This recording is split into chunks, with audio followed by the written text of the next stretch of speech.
Jamais Zoom. Bonjour à tous, bienvenue dans cette deuxième journée du sommeil. J'ai le plaisir aujourd'hui d'accueillir Myriam, qui est la fondatrice du compte Wow Mimi et de plein d'autres choses. Je vais la laisser se présenter. Je vous souhaite un bon moment avec nous deux. On va parler d'intimité, d'éducation sexuelle, de consentement. Bref, un vaste sujet. Ça va être court parce qu'en 30 minutes, on va pas pouvoir dire, 30-40 minutes, on va pas pouvoir dire tout. Mais en tout cas, ça va vous donner un bon aperçu. Et puis après, vous pourrez surtout aller suivre Myriam, qui est vraiment une pro sur ce sujet et qui vous apportera plein de contenu via son compte Instagram et ses formations, etc. Du coup, Myriam, je vais te laisser te présenter pour commencer. Super. Merci Lucille. D'abord, je voulais te faire un petit mot parce que merci de mettre en avant mon boulot. Merci d'en parler parce que c'est une thématique qui est très taboue, qui est souvent mal perçue, qui comporte beaucoup d'amalgames, de non-dits, voilà, de fausses croyances. Et donc, c'est important qu'on puisse l'aborder aujourd'hui parce que même si ça vient cheminer dans la tête de deux, trois personnes qui suivent le sommet, bah, c'est génial, c'est déjà ça de gagner, avec des enfants et puis avec des familles aussi. Alors, comme tu disais, moi, je suis consultante en santé sexuelle infantile et prévention des abus et des violences sexuelles chez les enfants de moins de 12 ans. Donc, les ados, je ne fais pas, c'est pas mon dada. Pourquoi? Je sais pas. Pour un jour, peut-être que ça le sera. Enfin, en tout cas, pour le moment, ça ne l'est pas. J'ai créé Womimi en 2022, tout début 2022, en mars. Suite à des besoins. En fait, moi, j'ai été victime, et puis dans mon entourage, il y a eu des enfants victimes à l'âge adulte. Enfin, moi, en étant adulte, j'ai vu des enfants victimes dans mon entourage, et puis moi, j'ai été victime enfant. Donc, à un moment, quand j'ai cherché des réponses à tout ça, je me suis dit, mais c'est pas possible, il y a forcément des explications. On doit forcément pouvoir comprendre pourquoi ça fonctionne comme ça, pourquoi on n'en parle pas, pourquoi il y a très peu de chiffres. Pourquoi on fait rien dans les écoles quand il y a des cas d'agression? Pourquoi l'éducation à la sexualité, ça commence que à partir du moment où on commence à avoir des petits copains, des petites copines, et donc en fin de collège, début de lycée, je dis, c'est bizarre. Et pour moi, c'était pas très cohérent. Donc j'ai cherché à me former. Là, ça a été compliqué parce qu'il y a très peu de choses sur le sujet. On a beaucoup de difficultés, en tout cas en France, c'est ouais, c'est très compliqué de trouver en France. Donc, je me suis formée à la Fondation Marie-Vincent, qui est une fondation canadienne qui s'occupe d'enfants notamment qui ont vécu des traumatismes, la violence sexuelle, etc., qui font un petit peu d'éducation à la sexualité. Donc, je me suis formée à leur côté. Et puis, je me suis lancée. Et aujourd'hui, avec Wamimi, donc j'ai plusieurs types d'offres. J'ai l'accompagnement des parents. J'ai des programmes en ligne, donc pour devenir animatrice, animateur d'ateliers d'éducation à la sexualité pour les enfants de 3 à 12 ans. Je fais aussi tout ce qui est conférences, formation en présentiel. J'interviens dans des centres de formation. Voilà, donc je fais beaucoup de choses. Et puis aussi, j'offre du contenu gratuit sur les réseaux sociaux. Et Beaucoup de puis, contenu. Oui, il faut vraiment ouais. le suivre. C'est vraiment très intéressant. Ouais, c'est important, ouais. Et puis, fin 2023, on a créé l'IFACI, qui est donc l'Institut français de l'accompagnement pour la santé sexuelle infantile, avec Audrey, qui est ma collaboratrice, qui est une juriste. Et avec cet organisme-là, on fait de la formation pour former des gens à faire ce que moi je fais. Parce que malheureusement, on est encore trop peu. Il y a beaucoup de fausses croyances, même dans le milieu professionnel, donc avec des psychologues, des pédiatres. D'ailleurs, j'en forme. Donc voilà, on essaye de faire bouger les choses à ce niveau-là. Ouais, chacun en œuvre, voilà, petit pas par petit pas, ça va bouger. C'est un sujet qui m'est cher parce que de la famille a été touchée autour de moi. Et du coup, c'est vrai que j'ai vraiment à cœur d'accompagner mes enfants sur ces sujets. Alors, je n'ai pas fait de formation, mais en tout cas, j'essaye de nous équiper en termes de livres et de m'informer, moi, en tant que, excusez-moi, en tant que maman. Mais c'est vrai que c'est pas évident de trouver les bons mots et aussi de faire accepter. Alors moi, autant avec mes enfants, je trouve que j'ai pas trop de difficultés à en parler. Il y a des petits sujets encore compliqués, mais on en avait parlé lors de la préparation. Mais en tout cas, je chemine et on en parle vraiment. Mais c'est vrai que c'est plutôt... j'ai plus de mal avec le regard de l'autre quand tu abordes ces sujets avec tes enfants et que les autres sont là. Mais de quoi elle est en train de leur parler? Donc, bon, on l'abordera peut-être. En tout cas, pour commencer cet entretien, on a parlé lors de la préparation des trois étapes, des trois grandes étapes, des trois grands moments clés des enfants. Donc, je te laisse nous expliquer un petit peu ces trois phases. Ouais, en fait, ce qu'il faut comprendre, c'est que la première partie qui est très importante, c'est que l'enfant naît sexué. C'est-à-dire que biologiquement, il naît avec un sexe qui est soit féminin, soit masculin, soit intersexe dans certains cas. Il ne faut pas les oublier. Donc, ces enfants-là naissent, on est tous, nous sommes des mammifères sexués. À partir du moment où on est sexué, on a une sexualité. Mais chez l'enfant, elle n'est pas comme chez l'adulte, elle est en développement. C'est-à-dire qu'elle va passer par plusieurs étapes, notamment qui sont cognitives, qui sont liées à tout ce qui est connaissance, à compréhension de soi, compréhension de son corps, compréhension des relations aux autres. En fait, il faut vraiment voir ça comme un autre aspect du développement de l'enfant, comme pourrait être par exemple la motricité ou le langage. Tu vois, un bébé de 3 mois ne dit pas maman ou marche pas. Eh ben, c'est pareil pour le développement de sa santé sexuelle, c'est-à-dire qu'il va pas toucher ses parties intimes à 3 mois. Par contre, à 2, 3 ans, ou avant, si on pratique la chénie, qui est donc l'hygiène naturelle infantile, je vous invite, c'est pas le sujet, mais je vous invite à aller vous renseigner si c'est quelque chose qui vous intéresse. Bah, on va avoir un enfant qui va découvrir ses parties intimes, son corps, qui va passer par le toucher, par l'exploration. Là, c'est vraiment tout l'aspect sensoriel. Mais de la même façon, qui va découvrir ses mains, ses pieds, qui va mettre ses pieds à sa bouche, voilà, en fait, ça fait partie de son développement. Sauf que comme bien souvent les parties intimes sont enfermées dans des couches, bah, il y a une entrave quand même. Et donc ça peut être retardé justement avec le fait de laisser la couche aux alentours de 3 ans, où là vraiment, c'est là qu'on a le plus fort taux de parents qui remarquent que l'enfant s'autostimule, découvre son corps, etc. Et souvent, ça fait un peu effet, mais waouh, qu'est-ce qui se passe? Ça y est, on enlève la couche, alors qu'en fait, ça intervient beaucoup plus tôt. C'est dès que l'enfant est en mesure de pouvoir toucher son corps, etc. Alors, bien sûr, tout ce qui est autostimulation, ça n'a rien à voir avec celle de l'adulte. Bien entendu, là on est plus sur du toucher fin, du frottement avec un doudou, le genou d'un parent, etc. Et donc là, c'est aussi important d'accompagner ça en tant que parent, parce que ça ne veut pas dire que parce que c'est un comportement sexuel qui est sain et normal, il ne faut pas l'accompagner. Il faut quand même nommer le fait que c'est son intimité, que ça se fait uniquement quand il est seul, quand il n'y a personne et quand il se sent en sécurité et dans un endroit en sécurité. Ça aussi, c'est important. Parce que, surtout qu'avec les jeunes enfants, ce qui se passe, c'est que on a affaire à des tout petits qui, si on nomme pas les choses telles qu'elles sont, ils se font des idées, puis il y a des choses qui passent à la trappe. Donc, c'est important de vraiment nommer, en fait, de façon très claire pour que dans leur tête, ce soit bien distinct. En tout cas, en ce qui concerne la petite enfance. Pardon. Donc vraiment sur la partie tout petit, c'est ça. Il y a aussi le lien avec la figure d'attachement qui est très important, qui fait vraiment partie de tout l'aspect affectif et relationnel. En fait, ce qui se passe, c'est qu'on a beaucoup d'études aujourd'hui sur les comportements affectifs et relationnels chez l'enfant, notamment avec tous les études sur le lien d'attachement, les neurosciences, l'importance de la place de la figure d'attachement et de l'adulte de confiance pour l'enfant. Mais il y a très peu d'études sur le développement sexuel, en tout cas affectif oui, mais sexuel non. Déjà parce que c'est compliqué à mener en termes d'études. Je pense qu'aucun parent ici présent, ni toi ni moi, n'accepterait de donner ses enfants en cobaye pour ce genre d'études et c'est tout à fait normal, c'est plutôt sécu. Donc il faut se méfier de toutes les études qui ont été faites en ce sens. Parce que ça respecte pas forcément et le consentement de l'enfant et le respect de son corps et de son intégrité physique et morale. Mais en tout cas, ce qu'on sait, c'est qu'on peut observer des comportements chez l'enfant, comprendre d'où viennent ces comportements, les accompagner avec bienveillance, avec respect, toujours le respect de ses besoins.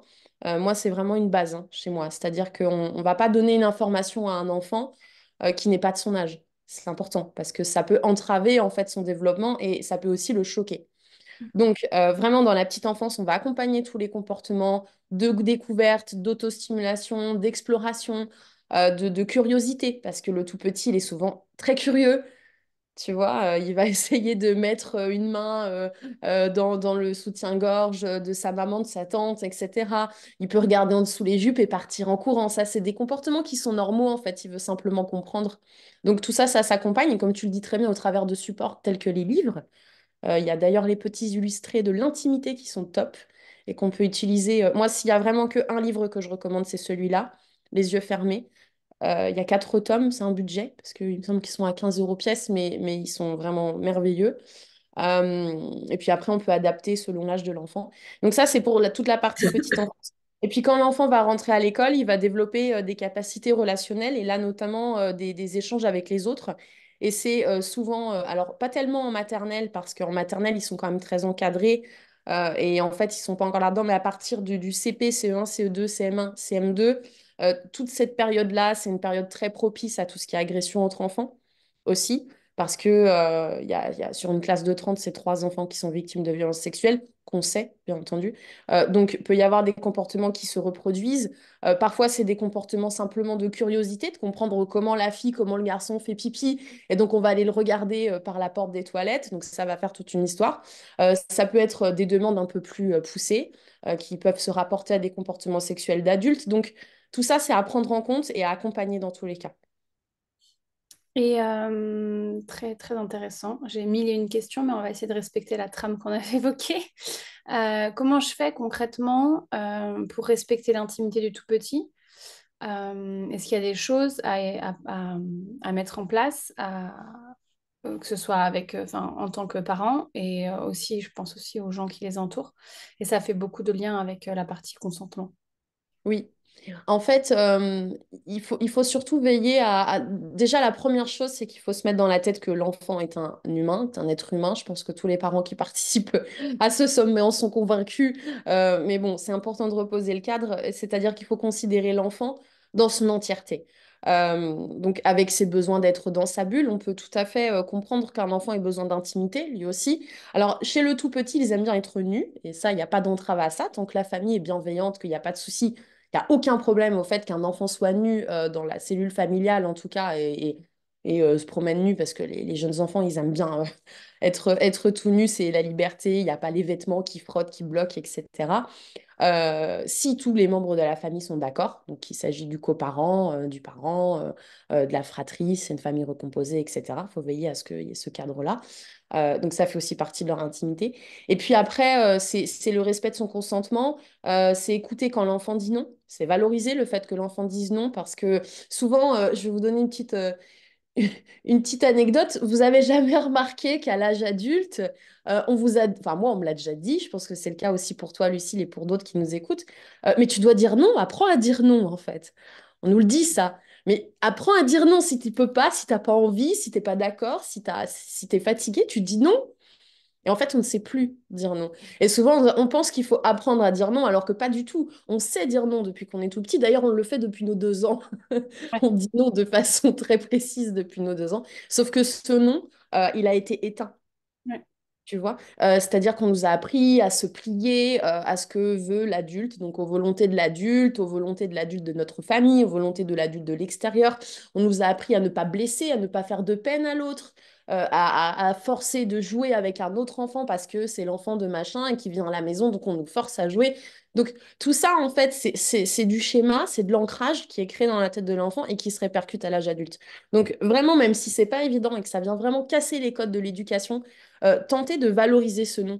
De dire, OK, super, t'as dit non, t'as tout à fait le droit. Et vous verrez qu'en plus, cette partie, qui est très compliquée à gérer de l'enfant qui dit non tout le temps, elle va se réduire. Parce qu'en fait, l'enfant est écouté dans son besoin. Et comme il est écouté quand il dit non, même si parfois c'est compliqué, parce que ça va être non pour un brossage de cheveux alors qu'on part à un baptême. Tu vois, c'est pas du non, tout simplement, tu préfères la fourchette ou la cuillère, sinon ce serait trop facile. Ça peut être le refus de changer une couche, ça peut être le refus de prendre un bain, ça peut être le refus d'aller se coucher, ça peut être le refus de manger, ou au contraire de ne pas manger, c'est-à-dire, tu vois, des cochonneries, des choses comme ça, du chocolat, voilà, alors qu'on met un stop. Donc, euh, tout ça, ça doit être entendu, même si, en fait, le consentement de l'enfant, parce que c'est relié au consentement, il peut pas être respecté à 100%. Moi, je serais très malvenue de dire aux parents, non, non, il faut que le consentement soit respecté à 100%. C'est impossible. On peut pas. On vit en société. Parfois, on a des enfants qui sont malades, qui ont besoin d'avoir un traitement, d'avoir un suivi, des choses comme ça. Tu peux pas dire à ton enfant diabétique, OK, je respecte ton consentement, je te donne pas ton traitement. Enfin, il peut en mourir. Donc, voilà, il y a... Tu veux pas mettre ta ceinture dans la voiture, bah en fait, t'as pas le choix. Oui. Malheureusement, si tu veux être dans la voiture, sinon tu peux descendre, mais en tout cas, dans la voiture, c'est la ceinture. Enfin, chacun après a son curseur et ses règles, mais il y a des choses, voilà, c'est la sécurité et malheureusement, on est aussi un peu obligé de les. Mais je pense que globalement, si on a une posture de j'écoute mon enfant, s'il veut pas faire un bisou à mamie, mais juste dire bonjour de loin, Voilà, je pense que la posture aussi, et même si parfois il y a des contraintes, c'est pas ça qui va venir entraver, comme tu disais, c'est pas ça qui va venir entraver. Il y a des choses sur lesquelles on peut pas faire fi. Mais je pense que c'est, comme on dit souvent, les enfants, ils imitent, ils apprennent par l'imitation et ils Mm. apprennent en regardant nous. Donc si nous, on n'applique pas le consentement, c'est pas parce qu'on leur lit des bouquins sur l'intimité qu'ils vont comprendre qu'il y a du... Enfin, c'est un peu Oui, antinomique, je oui, trouve, complètement. parfois. Complètement. Mais c'est aussi important de... En fait, tu parles des bisous et tout ça, ça vient toucher au corps. Bien sûr, il y a cet aspect-là, on l'a tous, cette idée-là dans la tête du parent qui veut forcer le bisou. En fait, il faut essayer ce qu'on peut faire avec l'enfant, petit tips, c'est de lui présenter une bulle, lui dire, en fait, imagine que tu es une bulle autour de toi. Comment elle est ta bulle? Est-ce qu'elle est plutôt opaque? Est-ce qu'elle est plutôt fine? Est-ce qu'elle est transparente? Est-ce que, au contraire, on peut pas du tout entrer dedans? Et en fait, expliquer à l'enfant que cette bulle-là, c'est son espace intime. Et parfois, on peut avoir un enfant de 5 6 ans qui joue tranquillement. Nous, en tant qu'adultes, on va se dire, oh là, mais ça fait 1 heure qu'il ou elle joue toute seule. Tiens, je vais aller lui. Et en fait, on peut avoir l'impression de vouloir aider. En fait, on est intrusif parce que l'enfant, il veut rester tranquille dans sa bulle. Et ça, c'est important de le respecter, en fait, de prendre en compte Mm. que l'enfant, il peut rester tranquille. Ou au contraire, il va peut-être nous dire, bah oui, je veux bien un câlin. Non, laisse-moi tranquille, j'ai envie de jouer. Voilà. Et ça ne veut pas dire que l'enfant va mal. C'est simplement qu'il a envie, ou qu'elle a envie d'être seule. Mm. Très intéressant. Après, on avait évoqué lors de la prépa qu'on allait parler de l'autostimulation du jeune enfant. Comme tu en as un petit peu parlé au début, qui est une chose qui est assez entravée à cause des couches. Bon, la majorité des enfants portent des couches, donc globalement, comment on gère et justement quand il y a ce pic, une fois qu'on les enlève, comment on fait pour l'accompagner, pour en parler, pour se sentir à l'aise aussi avec ça, parce qu'on n'est pas toujours soi-même à l'aise avec le sujet. Ouais, une posture un peu Oui. compliquée en tant que Bon. parent. Bah, alors, déjà, faut voir que la masturbation de l'adulte, oui, comme tu dis, on n'est pas du tout à l'aise avec nos sexualités. On va beaucoup plus facilement parler de masturbation masculine que féminine. C'est-à-dire que les hommes, c'est assez fréquent qu'on puisse entendre, autant chez les femmes, c'est très tabou. Donc déjà, il y a une différence à faire à ce niveau-là. Et puis, euh, et puis en fait, enfin, ce qu'il faut voir sur tout ce qui est masturbation et du coup autostimulation, c'est qu'il y a des ancrages historiques assez profonds avec l'onanisme en fait. Et puis à l'époque des grands psychanalyses de ce monde, psychanalyses de ce monde, où en fait se masturber rendait malade, rendait fou, rendait voilà, des maladies psychiatriques pouvant même entraîner la mort. Donc en fait en France on a encore beaucoup cette culture-là. C'est encore très ancré. Et malheureusement, ben, ça laisse pas beaucoup la porte ouverte à la compréhension et à l'accompagnement. Alors, en fait, un jeune enfant qui s'autostimule, il le fait pour plusieurs raisons. Parce que, en fait, on l'observe pas chez tous les enfants. Et en même temps, on l'observe pas uniquement au retrait de la couche, parce que tu peux le voir au bain, tu peux le voir au moment du change, tu peux le voir quand l'enfant est nu, parce que bon, un enfant même qui porte des couches jusqu'à 3 ans, des fois, il est nu, tu vois, il va se promener nu. Donc, tu peux observer ce type de comportement sur toute la durée vraiment de la petite enfance. À partir du moment où la motricité devient beaucoup plus accessible pour lui et plus facile, tu vas observer ce type de comportement. Donc, il faut différencier les deux types d'autostimulation, c'est-à-dire que chez un jeune enfant, pardon, il y a tout ce qui est autostimulation sain et normal, et tous les comportements sexuels problématiques qui sont, par exemple, de l'ordre de l'autostimulation compulsive et excessive, et là, qui doivent être accompagnés d'une autre façon, puisque un enfant qui s'autostimule beaucoup, et souvent, et fréquemment, et de façon... euh, violente, mais voilà, ça peut être en fait très frénétique et puis un geste assez rapide où il peut se blesser. Là, on est sur un enfant qui doit mettre une petite, on doit avoir une petite alerte en fait. Je vais te détailler les deux. Donc, l'autostimulation saine, c'est un enfant qui va découvrir son corps, qui va rigoler quand il va toucher ses parties intimes parce que ça chatouille, qui va s'autostimuler le soir avant de s'endormir parce qu'en fait, ce qui se passe, c'est que au niveau des parties intimes, on a des zones érogènes. Donc ça, c'est vrai pour l'enfant comme pour l'adulte. On a des zones érogènes. Quand elles sont stimulées, ces zones érogènes, elles vont produire des hormones de détente, de plaisir, de relaxation, qui vont donc amener à redescendre le système nerveux, la pression sanguine, et qui vont ramener à un état de calme, et qui facilitent forcément le sommeil. Donc vous avez la dopamine, enfin la mélatonine, enfin il y a tout plein d'hormones comme ça qui vont être envoyées dans le neurotransmetteur du cerveau. C'est un peu plus compliqué, mais ça permet de comprendre le mécanisme en fait. Sauf que ce qui peut se passer, C'est que quand tu as un enfant qui a compris que c'était la seule façon pour lui, face à un stress, de redescendre de façon rapide, eh ben, son cerveau va l'ancrer, le cerveau, il va au plus simple. Quand il a trouvé une solution, il va aller au plus simple. C'est-à-dire qu'il va pas se dire, tiens, comment, surtout chez le jeune enfant, ça va être, OK, boum, autostimulation. Et Un peu, donc, en fait. comment? C'est un peu comme le mécanisme du sucre. Dès qu'on a faim, bim, on va au sucre parce que le cerveau, il a compris que ça va nous donner un petit coup de boost tout de suite. Exactement. Euh, C'est c'est exactement ça. En fait, c'est rapide. Donc, du coup, il va entrer dans un mécanisme où, dès qu'il va y avoir un stress, une anxiété, un truc, il va s'autostimuler. Tu vois? Donc, du coup, ça peut être compliqué de sortir de ça. Là, ce qu'on peut faire, c'est que qu'on soit parent ou professionnel, on peut leur proposer des balles sensorielles, tu vois. En fait, il faut. En fait, l'idée, c'est pas de stopper à chaque fois que l'enfant s'autostimule, parce que faut pas lui envoyer le message que c'est pas bien, que c'est négatif, qu'il faut pas le faire. Mais en fait, il faut arriver à comprendre le comportement et ce qui se passe derrière. Si c'est un enfant qui s'autostimule deux, trois fois par jour, rapidement, voilà, et puis ou le soir avant de s'endormir, si ça ne dérange pas le parent, en lisant le livre, tu sais, ils vont frotter. Encore une fois, on n'est pas sur une masturbation d'adulte, hein, donc en fait, ils vont frotter un doudou, voilà. Ça, c'est OK. Enfin, tout dépend de la famille, attention, parce que moi, je me garde bien d'aller donner des conseils aux parents de faire ceci et cela. Je donne de l'information et après, les parents en font ce qu'ils veulent. Et puis après, les comportements sexuels problématiques, notamment l'autostimulation excessive et compulsive, ça peut être lié à de la violence sexuelle, donc dans les plus graves des cas, ça peut être de l'inceste, ça peut être des agressions sexuelles à l'école avec une cousinade, un voisin, une nounou, une tante, une garde, ouais. etc., un tonton, machin. Ça peut être ça. Ça peut être un déménagement, parce que tu as un enfant qui déménage, qui est en perte de repère, et donc du coup, hop, il va s'autostimuler plus facilement pour revenir à un état tranquille. Ça peut être une séparation des parents, ça peut être du harcèlement scolaire, ça peut être des violences intrafamiliales que l'enfant subit par le biais des parents. Enfin, en fait, tu vois, ça peut vraiment englober tout plein de changements qui peuvent être difficiles à vivre pour l'enfant. Et ça peut aussi être un enfant qui est porteur de TDAH, de TSA, tu vois, d'un quelconque syndrome neuro, voilà. Ok, très intéressant. C'est intéressant de se dire que c'est ça peut être un signal d'alarme en fait pour autre chose. Mm. Et bon, qu'il y a un comportement normal que tu as, bien expliqué, mais que voilà, il y a peut-être un petit point d'extrême où pour le coup il faut surveiller et être vigilant. Et au niveau de l'accompagnement, je ne t'ai pas parlé de l'accompagnement, comment on répond à son enfant quand c'est comme ça. Il y a toujours des situations et des contextes. Forcément, si l'enfant, si par exemple vous êtes avec un couple d'amis, vous déjeunez, vous dînez, que votre enfant est en train de s'autostimuler dans le canapé, tout le monde voit ça, bon, ça peut être gênant. Donc dans ce cas, vous intervenez tout de suite, vous stoppez, vous expliquez à l'enfant, c'est pas possible parce que tu vois, là, on a du monde. Donc vous pouvez lui proposer de s'isoler dans la chambre. Il ne faut pas que ce soit un enfant qu'on met de côté. Il faut vraiment que l'enfant c'est pour ça que c'est la barrière. Chez le tout petit, ça peut être facilement stoppé en disant, tiens, on passe sur une autre activité. Tiens, on fait ce jeu-là, etc.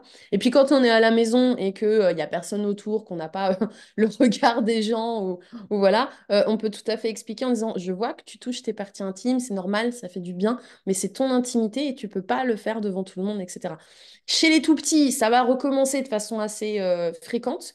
Et en même temps, c'est bon signe, parce que ça veut dire qu'il n'y a pas de violence sexuelle, donc que l'enfant n'est pas dans la surprotection de son corps. Donc ça veut dire que voilà, il est libre de pouvoir agir en sécurité dans sa maison, mais quand même, on l'explique et on fait comprendre à l'enfant que c'est l'intimité. Et il va falloir répéter, parce que chez le jeune enfant, il y a pas d'autre secret. Je sais que moi, on parle, alors c'est dans le sujet sans lettres, mais je trouve que c'est quand même très lié. On a tous ces parents qui sont confrontés aux enfants qui sont collés devant leur porte de toilette, alors qu'on aimerait clairement faire pipi et caca tranquille, hein, qu'on se le dise, mais c'est pas toujours possible. Du coup, c'est vrai que quand ils ont grandi, je leur ai rapidement dit que j'avais envie d'être tranquille dans ce moment-là. Bon, c'est plus ou moins facile avec l'âge, mais du coup, en fait, mon fils, et je trouve ça assez intéressant. Vers 3 ans, et je trouve ça tôt parce que j'ai jamais, enfin en tout cas dans mon entourage, j'ai pas d'enfant à cet âge-là, a voulu fermer les portes et a donc maintenant besoin de fermer les portes de toilettes pour aller aux toilettes, surtout pour la grosse commission. Et donc du coup, ça lui a permis de encore mieux comprendre que bah, moi j'en avais besoin. Et que quand il essayait de rentrer, je dis, bah, attends, tu te souviens que quand moi je rentre, tu ne veux pas. Donc en fait, c'est pareil, j'ai aussi besoin de ce moment de tranquillité. Et je trouve que c'est, alors ça fait lien avec le consentement, mais voilà, c'est une sphère qui est intime et je trouve que c'est intéressant de alors, la cantonner dans les toilettes, dans la chambre, en fonction de ce qu'on fait, mais de respecter dans un sens comme dans l'autre. Se pose la problématique que tu évoques souvent sur ton compte des toilettes à l'école. Vaste sujet, on n'aura pas le temps d'en parler, mais mes enfants ont beau être dans une super école, les toilettes, c'est pas tout à fait ça. Et du coup, ça bloque mon fils. Mais, mais on avance, on avance. J'avais une dernière question avant de passer sur la partie recommandation de lecture, même si tu en avais déjà parlé. Je fais juste une petite parenthèse. Si vous avez des questions à poser à Myriam, on a un petit peu de temps, donc n'hésitez pas à en poser directement dans la partie chat. Vous ne pouvez pas prendre la parole, mais vous pouvez les écrire et on pourra les lire. Est-ce que, voilà, j'achète des livres, je suis une maman, je parle de moi, mais de toutes les mamans qui nous suivent ou d'autres. J'achète des livres, j'en parle. Est-ce que je peux en faire trop? Est-ce qu'à un moment donné, je peux trop en parler, trop les sensibiliser, trop en faire trop sur ce sujet et que du coup, ça peut être un... Enfin, voilà. J'aimerais savoir, c'est compliqué, je trouve, de savoir où est le curseur, de leur dire qu'on est là s'il se passe quelque chose, que leur corps est à eux, que le consentement, que... Je sais que moi, j'ai acheté beaucoup de livres.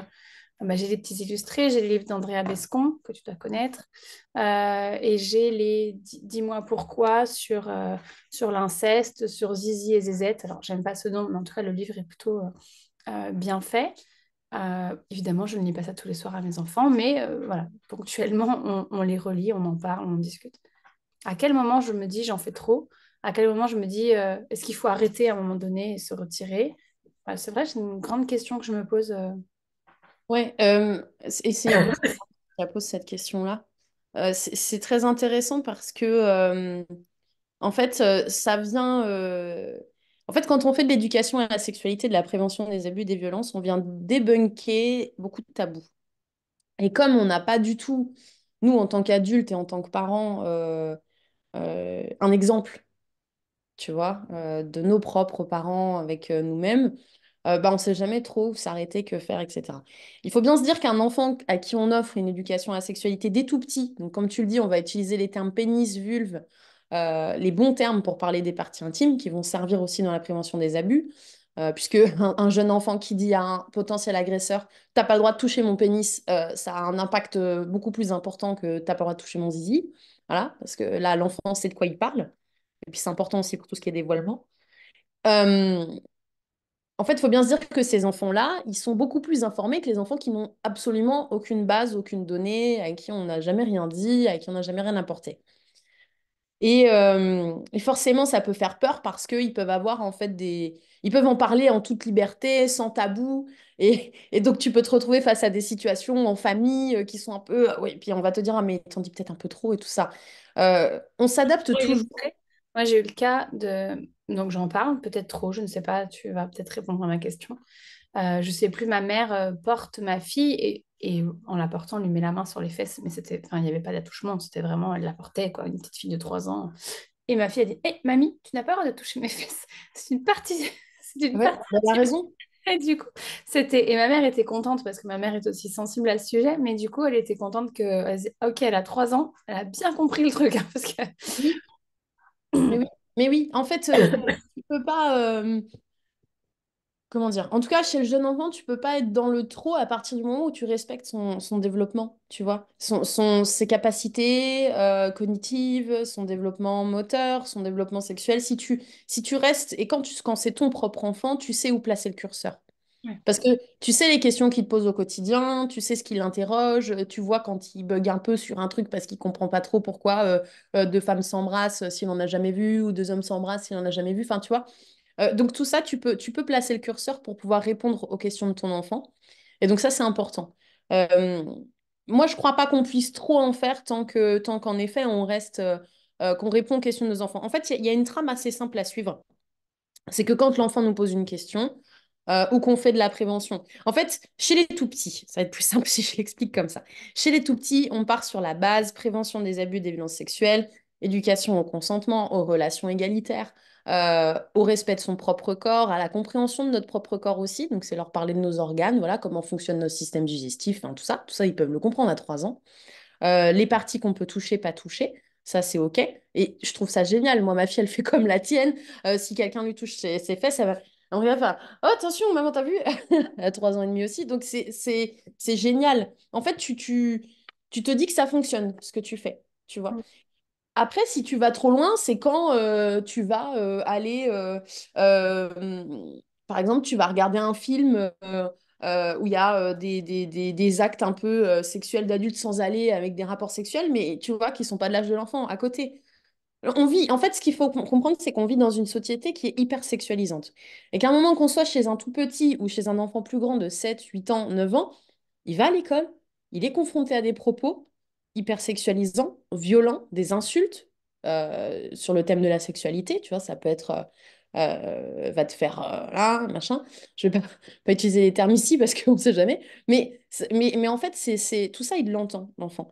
Donc, ce qu'il faut comprendre en tant que parent, c'est que euh, ça, c'est notre rôle, c'est à notre tour de pouvoir le déconstruire, de pouvoir apporter un apport à l'enfant qui soit plus respectueux et de remettre les points sur les i, en fait. Parce qu'il y a des termes que l'enfant va entendre, il va pas savoir les comprendre. Mais si dès tout petit, tu as commencé sur une éducation à la sexualité, ce sera beaucoup plus facile, si tu veux, plus il grandit, de continuer d'en parler et de continuer d'aller en ce sens. Alors moi, je pense pas qu'on puisse en faire trop tant qu'on reste sur le développement de l'enfant, son niveau de connaissance, son niveau de compétence aussi, et qu'on s'adapte. Et donc, le schéma que je voulais te dire tout à l'heure, qui est très simple, c'est où est-ce que tu as vu ça? Ah bah, tu vois, si l'enfant te pose une question, donc déjà, tu vas pouvoir jauger à la question si ça fait plus ou moins partie de son répertoire.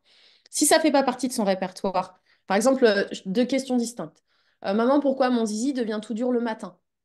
Ça fait partie de son répertoire, puisqu'il a observé ça sur son corps. OK? Maman, pourquoi. Enfin, et là, il te parle d'un rapport sexuel d'adulte. Tu vois? Ça fait pas partie de son répertoire. Ça veut dire qu'il a dormi chez ses grands-parents, chez son oncle et sa tante, il a entendu quelque chose, il a vu quelque chose. Enfin, tu vois, en fait. Donc, c'est comme ça que tu vas pouvoir placer. Et donc, si il te parle de son pénis qui devient tout dur, tu te doutes qu'il a vu ça le matin. Mais s'il te parle de l'autre, tu comprends que du coup, il a vu ça quelque part. Donc, où est-ce que tu as vu ça? Où est-ce que tu as entendu ça? L'enfant va t'en parler. Tu vas répondre à sa question, parce qu'en fait, c'est trop tard. L'enfant, il a déjà l'info, tout en restant. C'est là où il faut être, faut bien se loger, c'est qu'il faut rester, adapter son discours à l'âge de l'enfant, tu vois, et encore une fois à son niveau. Et puis après, une fois que tu as répondu à l'enfant, tu vas lui dire, est-ce que tu as d'autres questions? Est-ce que ça te paraît clair? Est-ce qu'il y a quelque chose qui te questionne? Est-ce que, tu vois, tu vas utiliser une phrase, en fait, pour pouvoir t'assurer que l'enfant a bien compris, que c'est pas allé trop loin ou s'il a besoin d'autres informations. Et du coup, ça te permet de t'adapter. Peut-être que sur le coup, il va te dire, bah non, non, c'est bon, et peut-être que 4 jours après, il va revenir, tu vois, t'en parler. Et quand on n'a pas la réponse à une question quand on est parent, et c'est totalement OK, parce que moi, des fois, je n'ai pas la réponse à la question. Enfin, je suis professionnelle et je suis maman, mais c'est 2 choses différentes. Si j'ai pas la réponse à une question, qu'elle soit d'ordre sexuel ou pas, hein, tu vois, bah, je vais aller chercher la réponse. Mais en attendant, je dis à ma fille, écoute, là, je ne sais pas. Je vais aller chercher la réponse et dès que je sais, je reviens vers toi et je te la donne. Voilà, et bien vraiment la donner. Mm. Oui, puis je trouve que ouvrir ces sujets va permettre aussi d'ouvrir la porte et que si, comme tu dis, ils voient quelque chose, ils entendent quelque chose qui n'est pas dans leur, voilà, dans ce qu'ils devraient voir à leur âge, ils savent que la porte est ouverte pour la discussion, ce qui est quand même assez intéressant en cas d'abus. Euh, on n'a pas de questions. Je pense que les gens sont discrets. N'hésitez pas si jamais il y en a quelques, si jamais ça vient.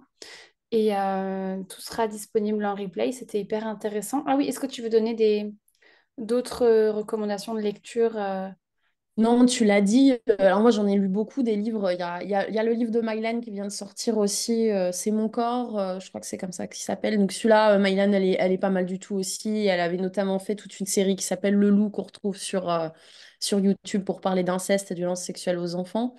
On a le livre de Thomas Piette et d'Ophélie Sellier qui s'appelle J'ai le droit de dire non. Celui-là, c'est sur le consentement. Il est très intéressant.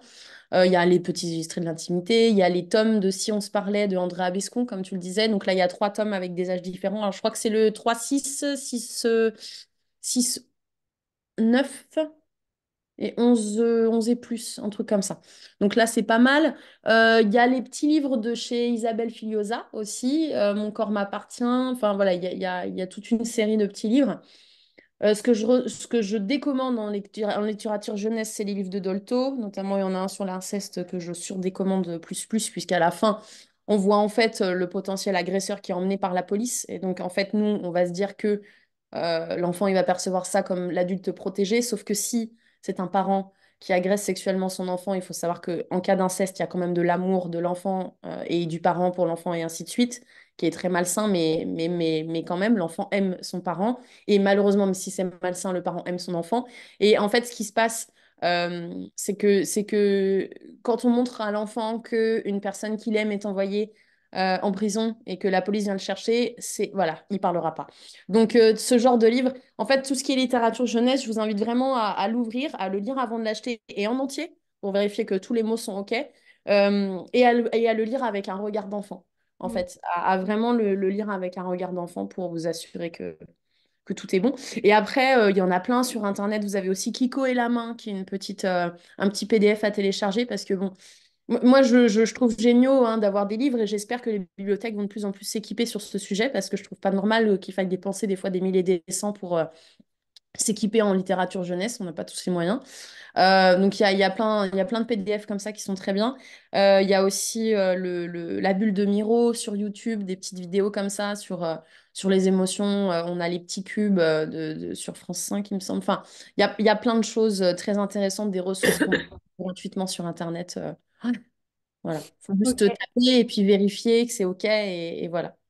On a eu une question, mais juste avant de la prendre, je voulais juste partager sur le fait que les livres, je vous invite vraiment à les lire avant de les acheter globalement, ou alors sur recommandation de quelqu'un, voilà, comme Myriam, ou comme un pro, ou comme une amie, mais en qui vous savez que vous êtes raccord. Récemment, on nous a offert un livre sur une princesse à ma fille. Bon, j'ai rien contre les princesses, hein, pas de problème. Sauf que vraiment, dans le livre, et je n'exagère pas, elle était séquestrée. Elle était violentée parce qu'on voulait la marier de force. Euh, Autant vous dire que enfin, le livre était d'une violence, mais enfin, et je me suis dit, mais c'est pas possible. J'ai jeté le livre, hein. Je n'ai jamais jeté un livre, mais celui-là, je me suis dit, je peux pas le mettre dans une boîte à livres dehors parce que quelqu'un va le lire. Donc, je préférais le jeter. J'ai trouvé ça vraiment affligeant d'avoir un livre comme ça pour un enfant. Enfin, ouais, donc lisez-les parce que vraiment, des fois, il y a des trucs vraiment aberrants.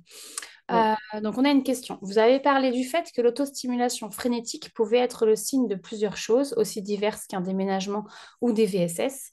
Est-ce qu'il y a un moyen de différencier entre des effets de changement comme les déménagements ou de graves comme VSS? En gros, Alors, sur, chez, bonjour Marianne, je pense que vous parlez en tout cas du jeune enfant parce que chez les plus grands c'est plus simple étant donné qu'ils communiquent normalement plus facilement. S'il n'y avait pas de comportement d'autostimulation excessive compulsive avant de déménager ou avant l'annonce du déménagement, ça peut être lié. Là, on peut se dire qu'il y a une causalité en fait entre le déménagement et les comportements d'autostimulation. Généralement, en fait, ce qui va permettre de définir si c'est plutôt, euh, comment dire, une cause et une conséquence, c'est qu'on va pouvoir accompagner l'enfant, mais aussi, pardon, j'ai perdu mon mot, euh, mais aussi traiter, en fait, c'est une conséquence, l'autostimulation. Donc, si on en parle avec l'enfant, qu'on le rassure, qu'on lui lit, par exemple, des livres sur le déménagement, qu'en fait, on va chercher à apaiser ce côté-là et qu'il n'y a toujours rien qui change tu vois, qu'on va essayer de l'aider, de faire pourquoi pas avoir une thérapeute, voilà, et qu'en fait, ben, il est toujours stressé par le fait de déménager parce qu'il y a une séparation, parce que c'est compliqué, etc. On peut se dire que ça part de ça. Maintenant, si ça continue et qu'à côté, parce que la violence sexuelle, elle est souvent associée à d'autres signes. Alors attention, parce que selon les individus, selon les enfants, on n'a pas toujours des signes. On peut avoir des enfants qui n'émettent aucun signe de victime de violence sexuelle ou d'inceste et qui du jour au lendemain développent des signes extérieurs. D'autres, ça va être dès le lendemain, des comportements sexuels problématiques, des choses comme ça. Et après, si c'est de la violence sexuelle, il y a un moyen assez simple avec les jeunes enfants, en tout cas, de pouvoir comprendre d'où ça vient. C'est de faire un jeu de figurines. Donc, tu vas prendre des Playmobil, des Schleich, des jeux qu'ils aiment bien utiliser, peut-être des Lego, des choses comme ça. Et en fait, avec eux, tu vas recréer une scène. Donc, si par exemple il y a un déménagement, tu vas recréer la scène du déménagement. S'il y a un problème à chaque fois que l'enfant va chez la nounou et que c'est des pleurs, des cris, etc., tu vas recréer le truc avec la nounou.